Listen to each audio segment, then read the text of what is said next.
Greetings and salutations, my name is Kartosael and welcome back to Stellaris. Now, with Synthetic Dawn story pack included. And of course the 1.8 update as well. So, since the last time I played, there has been an update, version 1.8, and many things have changed. Including the balance of weaponry and ships. And lots of other things I honestly can't even remember anymore. Then, of course, there's also the story pack, which adds machine empires and whatchamacallit them, advisor voices, basically. So you can actually play the game pretty well without the story pack. I did. In fact, since the crushing defeat of my kobolds, I have been playing a devouring swarm on my own and a different empire together with my brother as a multiplayer. And that was a lot of fun. The devouring swarm was also a lot of fun. But apart from that, lots of changes and stuff.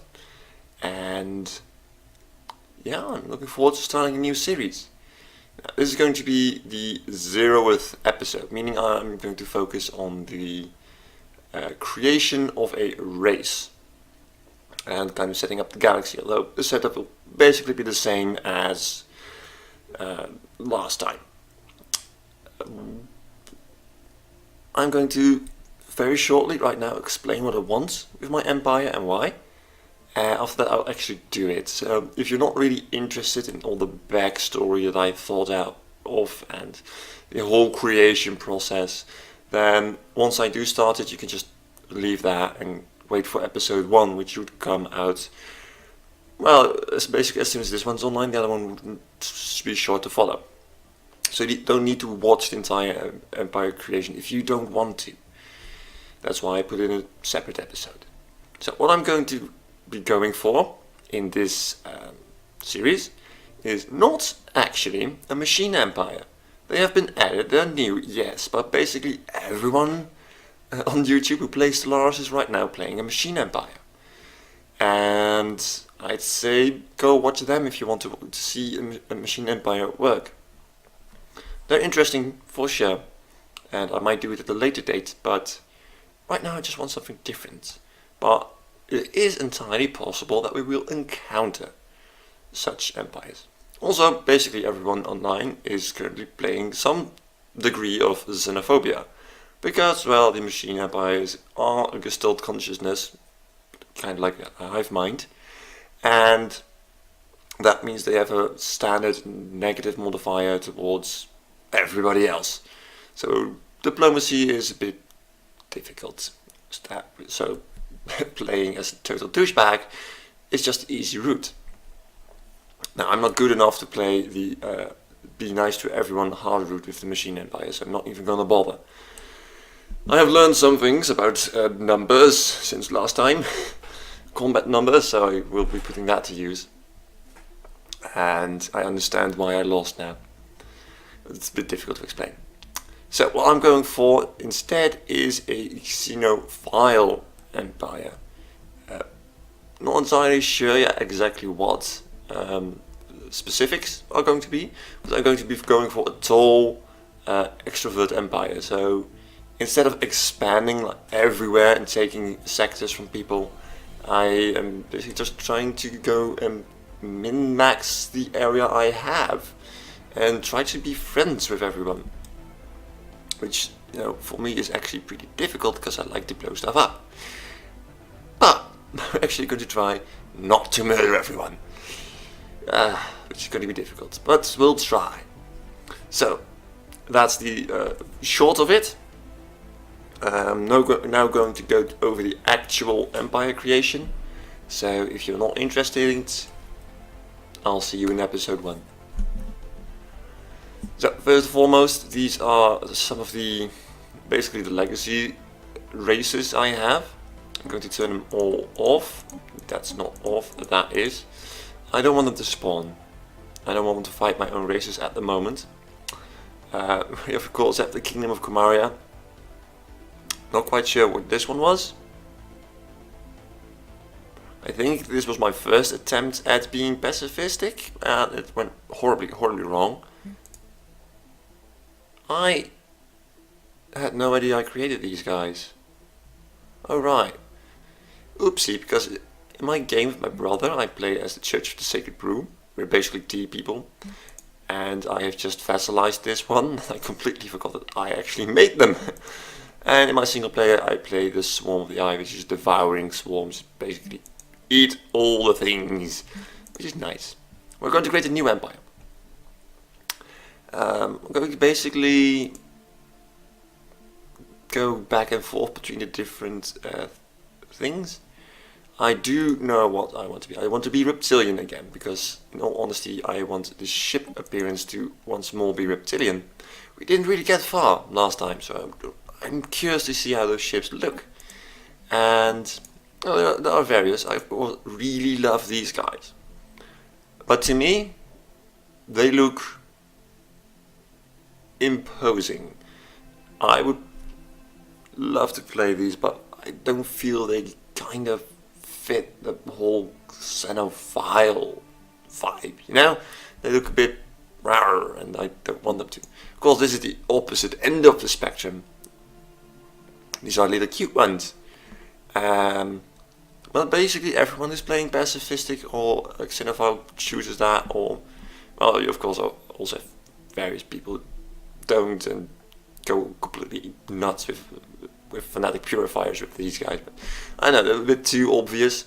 I'm actually going to go for the turtles. I don't know, it seems interesting. So we're actually going to start with the government and ethics.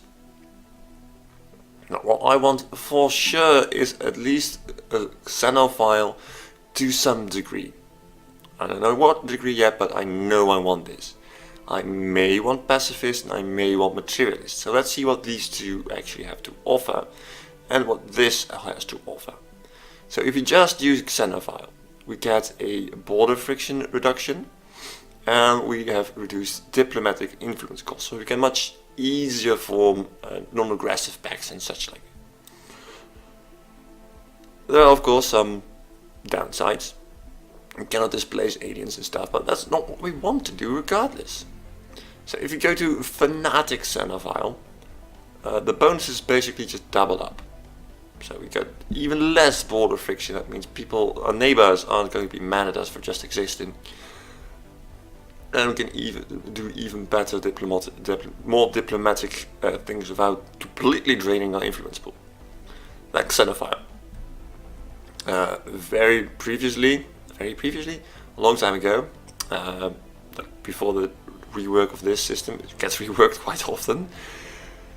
The difference between these two tiers was like 1, 2, 3 with regards to the bonuses. So this would have been 75%. This is of course a lot more fair and actually encourages using more like 3 different ethics instead of always go for fanatic. We're also considering egalitarian, by the way. So an egalitarian does allow utopian living standards. It means everybody's just really happy with their lives, but it costs a lot of consumer goods, which is a consistent drain on your minerals from your population. It increases the faction influence gain, and it actually decreases consumer goods cost, which ties in well with utopian living standards, because you can give them better standards with, but you pay less for it than anyone else would. And this again is doubled. Materialists gives academic privilege living standards. I have no idea what it is. You cannot outlaw AI. So once you have workers, you cannot stop robots. You cannot stop them from actually being there. Robot upkeep is less, so it's more worthwhile to have robots. And your research speed increases. Well, that's also very, very nice. And we have pacifist. You cannot use unrestricted wars, and your population produces just flat out 5% more, and you have 2 core sector systems more, which if we're going for a tall empire, well, that is exactly what we're trying to do. That means we have to really tightly manage all the planets we have, and that means we are going to need more core sector systems. So I am going to choose at least a level of pacifist. Now, there are basically 3 options I really care about. This is nice, but not nearly as relevant as I would like. This 2 extra core sector systems is really nice. It's just 5% flat out resource production across the board for all my population. So regardless of whatever race it is, as long as they're in my empire, they have that. Oh, but it does only allow defensive wars. So I cannot use liberation wars. Liberation wars is when you basically cut off a chunk of another empire's territory, but instead of keeping it for yourself, you liberate them. You make a new empire out of them that follow your ethics to a large degree. If I choose fanatic pacifist, I cannot do that. So I cannot basically force reform my neighbors. I probably want to be able to do that, so this is not going to happen. Now, I can choose between materialist, excuse me, or egalitarian. Now, those are the choices I have at the moment then. Cannot choose autocratic. Those are those 2 types of government. Basically, autocratic is you have one ruler until he dies. The other ones are elective. It will allow us to use utopian living standards, making our population really happy, increasing their production. Less consumer goods is nice. You cannot use impoverished. That reduces happiness, but also greatly reduces the cost the population has on your empire. This, though, research speed, is really nice. We're not going to have a lot of planets in the end. And it would be very helpful if we did have that. The extra research speed gives an early boost and also just long run benefits. But there are those various civics, a lot of which we cannot choose. We cannot use the inward perfection apparently because they need to be pacifistic xenophobe. Yeah, that never really. Then you're really going for extremely tall empires. Like you're really small, you don't have any friends, cannot even have rivals. Wow, you're just literally all on your own. And you do get some benefits from that actually. Well, I haven't really considered that.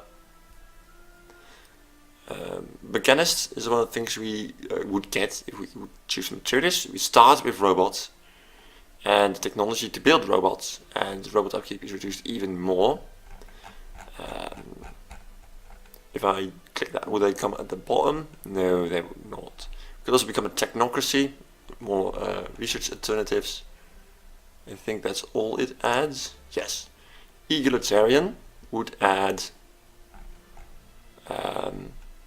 idealistic foundations, more happiness. Why doesn't the beacon of liberty is monthly unity? That's different from before. It used to be like an attraction for everyone. Now it's just monthly unity. You need egalitarian and xenophobe. It's not a xenophobe, okay. And some also democratic. That's a nice amount of unity though.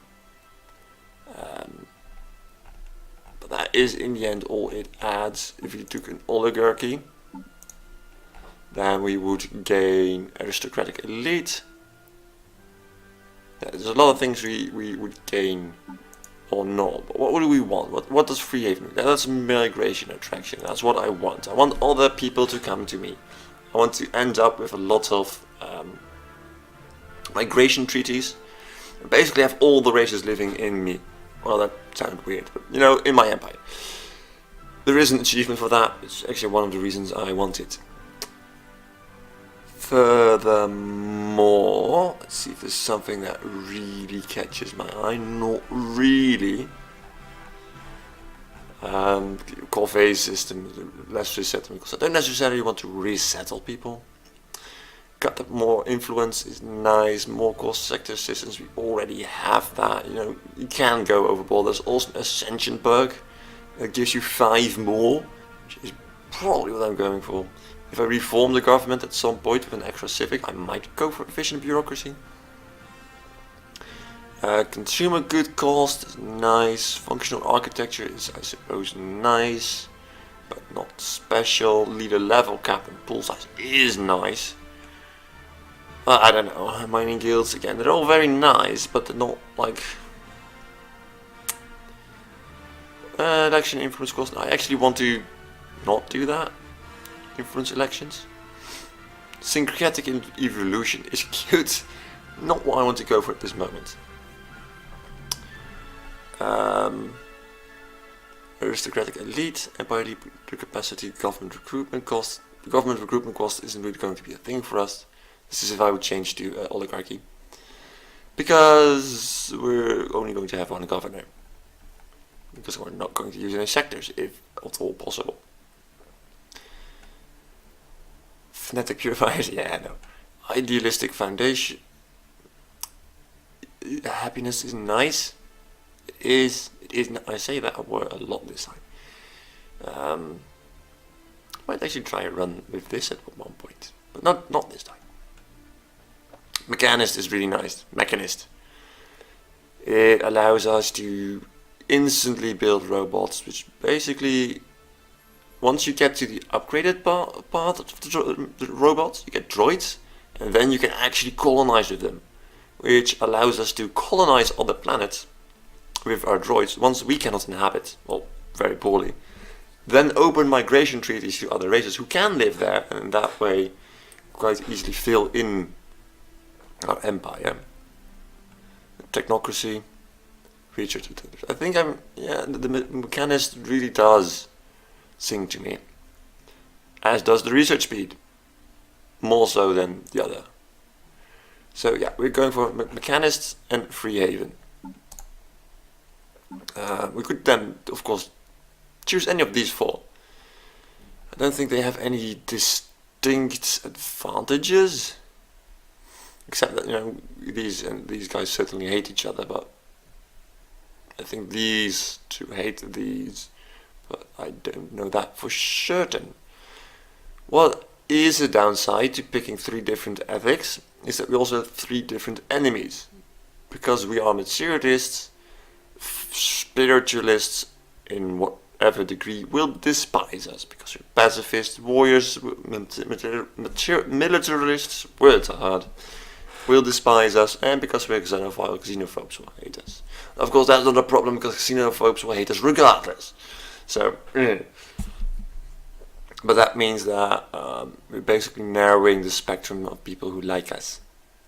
If you were to choose, for example, instead of materialist, fanatic, pacifist, just then we could actually. Oh wow, that's an interesting trait. Farms produce a unity.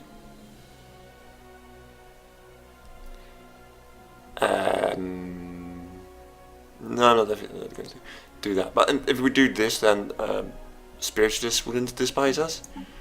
But I'm going to do it like that. Probably democracy or an oligarchy. I'm doing an oligarchy. This is direct democracy, this is an executive committee. Totalitarian regime, despotic hegemony. Yeah, let's keep it every 20 years instead like every 10, because that's real short notice. Like kind of every if you have an election, the people that can elect have a specific agenda, and I actually want to edit the playstyle towards that agenda.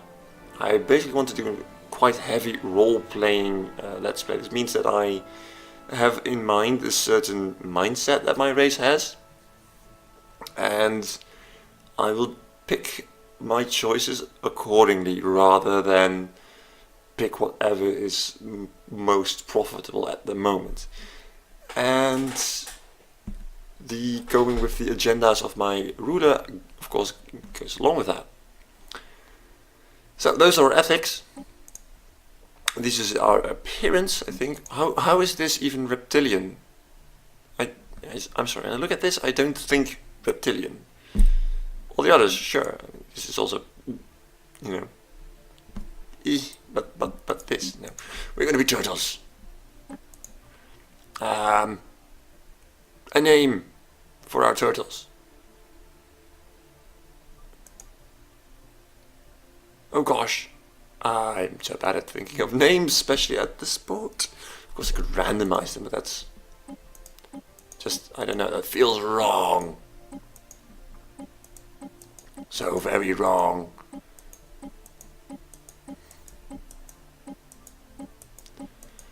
I don't know.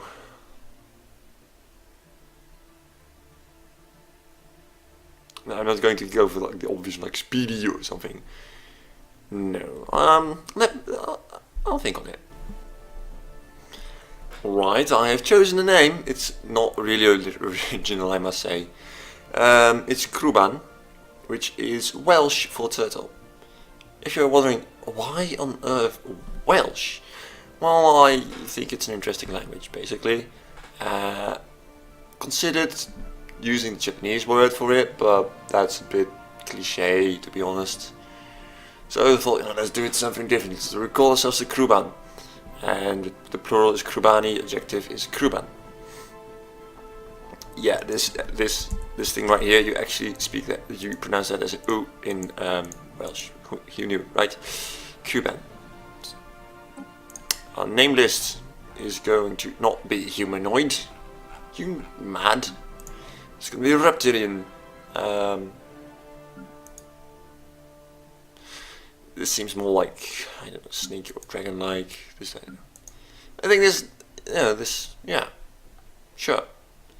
Battle group is a bit of a boring name, but yeah, whatever. Where if I sound stuffy or something like that, I do have a cold, significant one. So, traits. What is our race to be in the first place? Well, we are, or the Crwban are, basically very naive, curious turtles. They want to know everything about the world, but they are completely naive in doing so. So that's it. Yeah, it's a thing. That's what I'm going for. The materialists is basically an extension of their words are hard, of their curiosity, whereas both the pacifist and the xenophile represents their naivety, and also they just want to be friends with everyone. They think everyone can get along, because on their planet, you know, it's an oligarchy. Everyone actually does get along. Yeah, so there's that. And of course, this is the image of a turtle. It should be. It just makes sense. It also allows for more time to actually allow for migration treaties to have effect. Slow breeders is very painful. It's a trait that really, really penalizes you. You feel it, because it's horrible. The Church of the Sacred Brew also uses it, and it's the first thing I gene modded out. But it does give us another point. Of course, usually I choose sedentary, but that's not really going to make sense with what I'm going for. They are going to be charismatic, because that's basically what they do. I'm vulnerable is 4 points.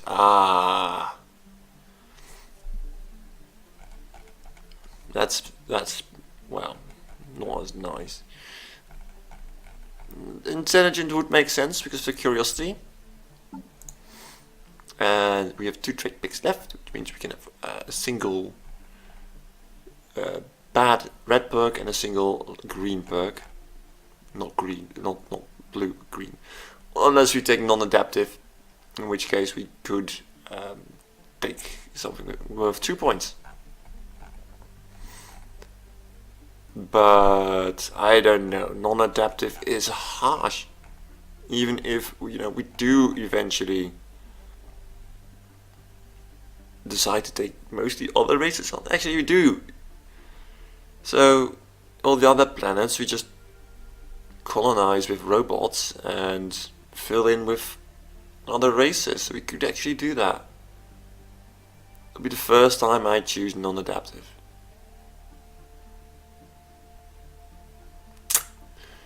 Is it worth it though? Is this something of 2 points that I really like? Conformists, again, not as important really. Conservationist is nice. Also looking at the 1 point things, because I could also just always switch out to non-adaptive. Take something like wasteful or something. Resilient. Decadence definitely does not tie in with who they are. During is nice. That's only 1 point.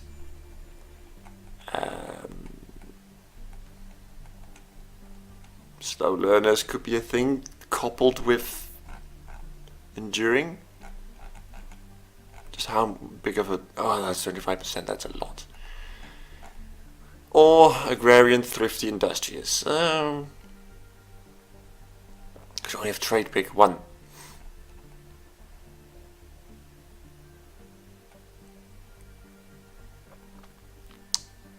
Let's just do that.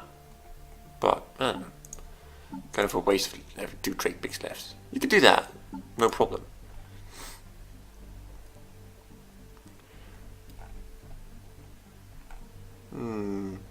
Both communal and enduring are nice. But I can't have them both because I only have 1 trade pick left. So, if I do that, then, no. It all goes like, nope. You are not allowed. Conformists, nice.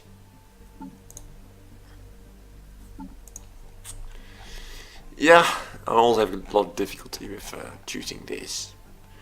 Just think about the non-adaptive. Well, would that really go with their curiosity? Not really.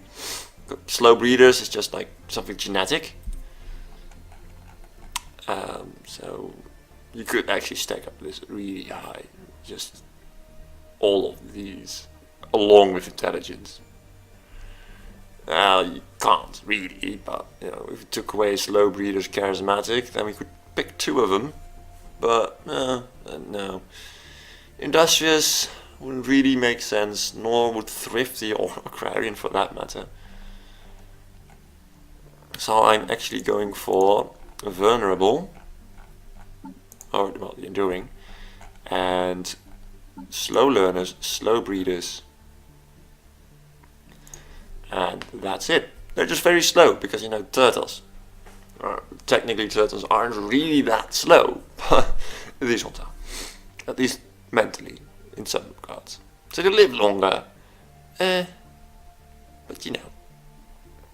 we'll eventually gene mold one of these out, of course.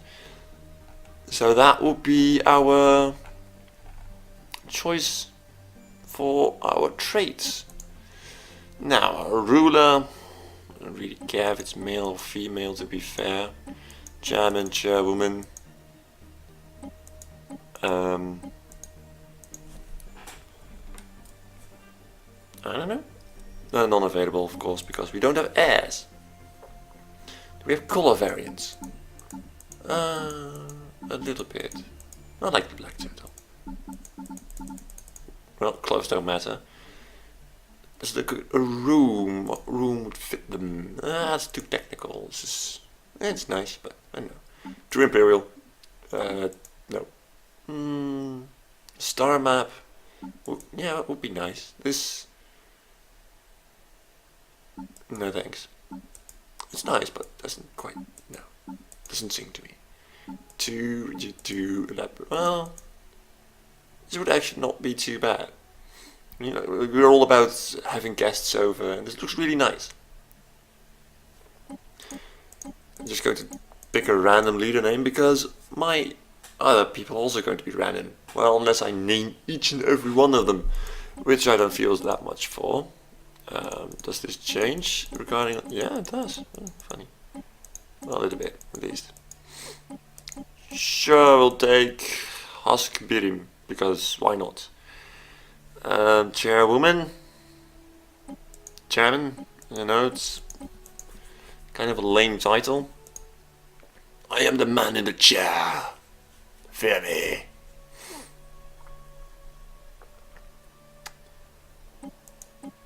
What would be nice? I mean, the turtles, they're naive, they're friendly, they're curious.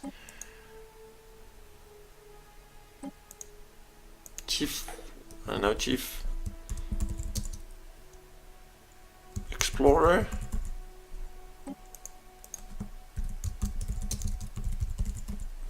They're like, well, we have to explore everything in mostly diplomatic channels. Oh, yeah. We'll do that. Homeworld.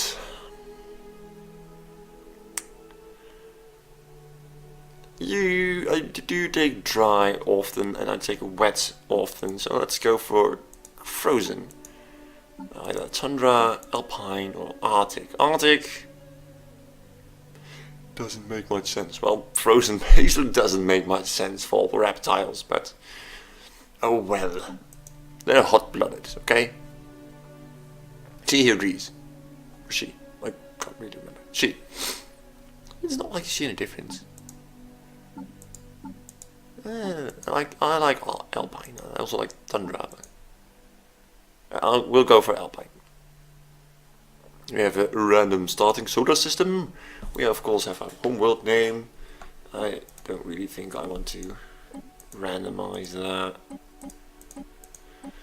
What kind of theme would I want to go with? They're turtles, they're exploratory, they're friendly. My first thought was My Little Pony, but that's... I don't know, that feels wrong still.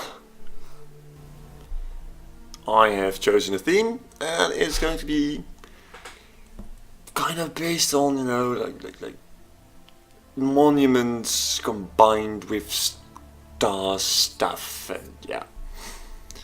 They think like, oh, the universe is amazing, so, you know, kind of like that. Or something. Yeah. We're not going for mammalian, we're going for reptilian. There we go. Yeah. Well, we did that. Advisor voice, which is new. I have no idea how all this sounds. So, original. Alert. Please. You seem overworked. Have you considered joining a union? You seem overworked. Have you considered joining a union? Sounds really weird. The weak govern, the strong rule. The weak govern, the strong rule. That's really deep. These alien savages must be taught to kneel when in the presence of their betters. Shall I initiate purging protocols? Oh, I love that line. Doesn't fit my current race, but oh, I love that line. It is a good day to die. The Blorg are very friendly creatures. The Blorg, of course, the Blorg. Well, either you know them or you don't. Whoa! Space! Just think about it! We build bridges. We don't raise them. The only way to make peace with others is to make peace with yourself. I Hippies. serve the faithful. There is no greater calling. No, it'll be fine. I'm telling you, just turn off the fail-safes and... Wait, is this thing on? We are one. We are all. Our unity cannot be divided. System diagnostic completed. All systems nominal. No, it'll be fine. I'm going with this one. Turn off the fail-safes and... Wait. It sounds amazing. Right. We're going to be an empire all about friendship and exploration, so the empire name is not going to be the friendship of the magical friendship. I considered it, but no. There we go, we are going with the Beacon of Ingenuity as our name. And our adjective is the beacon. Now let's have a look at our flag. Flag. I'm actually thinking as primary color like something like gold, something like red, and never really used. And it's actually the color my brother used for his empire. It looks actually really spiffy. And considering we're going to be like a beacon, we want like a ray of light or something like that. Perhaps even something like that. But what color would the light be? We don't have any white, which is a shame. And that's just plain boring. That looks weird in my... I can't put my finger on it. It reminds me of something. I don't know. It just doesn't sit well. Yeah, but it's just black. Or dark grey. Sure. Next we need a thingamajig. Is there anything of interest here? It's a bit swordy. Not really what I wanted. But that might be nice, but you know. Let's see. Oh, this is a nice little moon. Curious. Pointy. Well, this could be a bit of a beacon-like thingy, like a bit like a Minecraft beacon. You have this pyramidal structure with the beacon block on top. Yeah, why not? Let's go with that. Starting weapons, we're going for missiles. My grudge against missiles continues.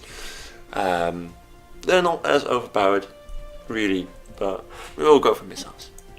FTL method, hyperspace travel. We'll only have the hyperspace once more. We'll took our ship appearance. A bit bland having that gold on there. Actually. Because my brother had even ships and that looks really good. And on here it... I don't know. If you took something like, you know, blue. I can never choose blue. How would that... that looks quite nice actually. Yeah, we'll take blue and we'll have a golden secondary color. Yeah! Perhaps a little bit of beige. Oh, gold. Yeah. Blue! I don't think I've ever been blue before. The Beacon of Ingenuity saved successfully.